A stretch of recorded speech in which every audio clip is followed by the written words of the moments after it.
This is Rajo, the controversial author. These are a couple of my books, The Answers, The Lost Book of Knowledge, From the Garden of Eden, and also The Letters.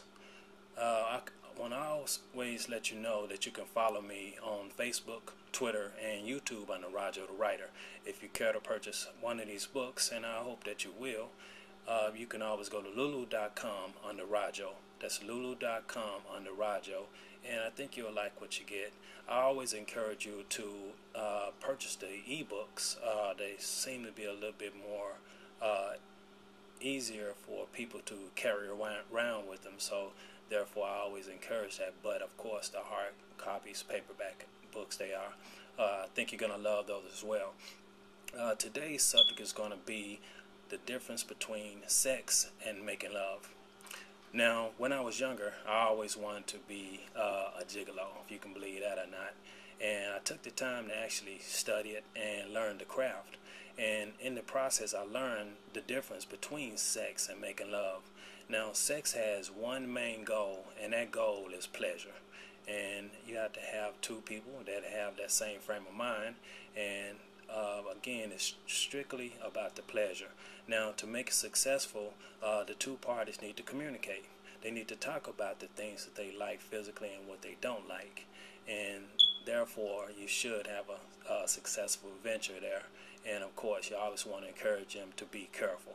Now, with that said, we're going to venture over to making love, which is a totally different process, a different form of communication and coming together. To make love, you have to first free your partner of their emotional baggage, if not for just that moment of time. And you let them know that you're going to be taking that. You take that emotional baggage and make it your own, just for that particular moment of time, because without a person being free, it's going to be very difficult to really totally enjoy the experience. So therefore, that's rule number one. We want to free ourselves of emotional baggage for that time frame. Now, two is going to be kisses. Kiss your partner, and when you do, you want to be gentle with it. Gentle kisses, always gentle when you're making love, and you're holding, and you're caressing, and you're squeezing. Always gentle. And the goal is to become one.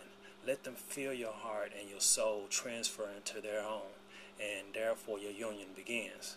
Now, initially, when you look at your partner and you're in the midst of going to make love, you want to already let that magic begin and that desire begin to become one. And once you begin the process, such as like I've stated, the kissing and the hugging, very important elements of making love, then you want to make sure that you concentrate on that aspect of how bad you want to become one. And from there, you will go into a process of kissing their body from head to toe. And of course, you would like them to reciprocate that as well. And again, you go back to those passionate kisses and those hugs. You do not normally go right into the actual union itself because you have so much desire for one another. And slowly but surely, the union does occur. And when it does, again, you have to feel your heart and soul being transferred into theirs and theirs transferred into you. And from there, you should be successful in the actions that you engage in. And so therefore, you see the difference there. You're looking at sex, which is strictly based on the physical and pleasure. Whereas when you're making love, you get the physical and the pleasure, but you get it in a more overwhelming and a more personal way. You're dealing with emotions, essentially, and you're letting those emotions be catered to through making love. Now, one requires technique, and the other one really doesn't. So therein again lies the difference between the two. So I think you get the gist of where we're going with that, and I hope that you'll be able to find this useful. And keep in mind, eyes are magnetic. They are magnetic. When you use the eyes, they really can see through the wonders of the soul. So You have to make sure you keep that in your repertoire. Alright, that's going to be it for today on this particular subject, and we'll be seeing you next time on the next video. Okay, take care of yourself.